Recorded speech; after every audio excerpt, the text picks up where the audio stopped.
A casa do Senhor não é escritório de negócios, mas muitos pastores a tratam como se fosse uma empresa lucrativa. O altar virou um balcão de vendas, onde promessas são comercializadas como produtos em uma feira religiosa.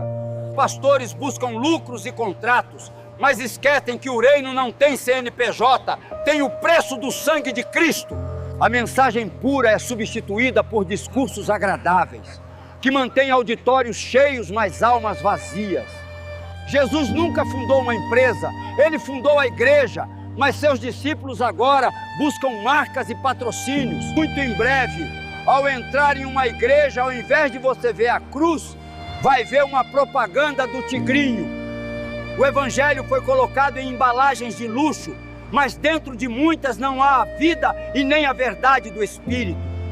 As ovelhas não precisam de empresários religiosos, elas precisam de pastores com joelhos no chão e coração rasgado. Quando o dinheiro vira senhor, o altar vira palco e o pastor vira artista, mas o céu se afasta deste lugar. Pastores, o Senhor lhes deu um rebanho para guiar ao céu, não um negócio para enriquecer e cuidar de vaidades. Não foi para vender ilusões que Jesus entregou sua vida, mas para salvar cada alma com o poder da cruz. Hoje muitos preferem público e aplausos, mas o silêncio do quarto de oração continua vazio e esquecido. Deus não lhes deu um altar para promover nome humano, mas para exaltar somente o nome que está acima de todos.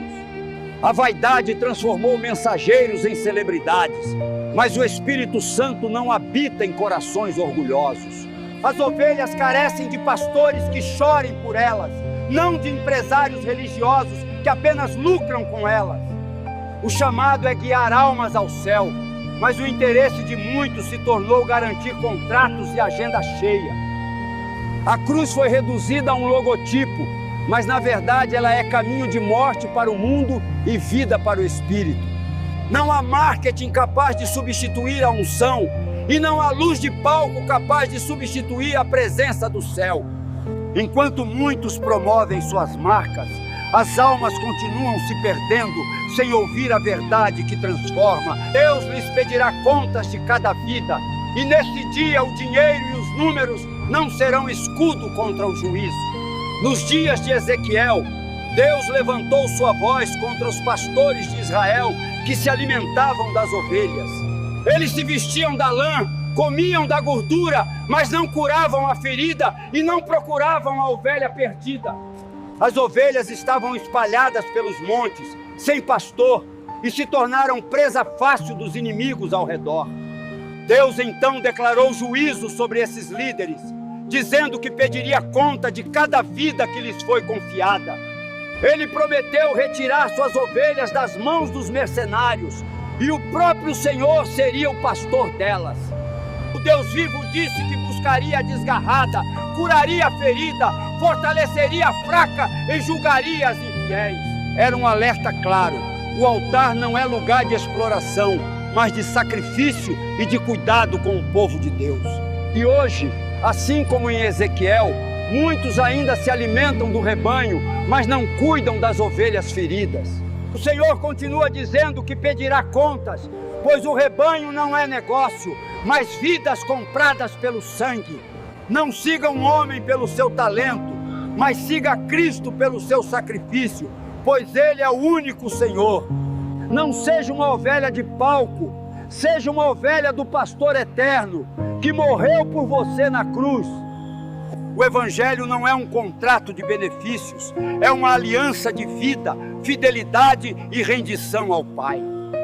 Não se alimente apenas de shows religiosos, alimente-se da palavra viva que nunca se corrompe.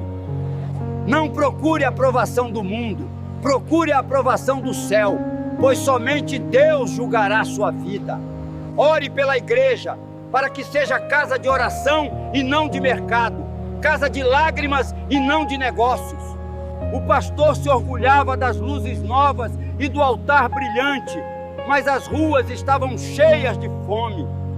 Ele olhava para a multidão no palco e esquecia das crianças que choravam por pão nas esquinas. O templo era limpo e decorado, Mas o coração das pessoas continuava vazio, ferido e esquecido. Ele investia em poltronas novas e campanhas de marketing, mas não em oração, amor ou ajuda real. Agora você, pastor, me responda. Devemos reformar os bancos da igreja ou alimentar os famintos?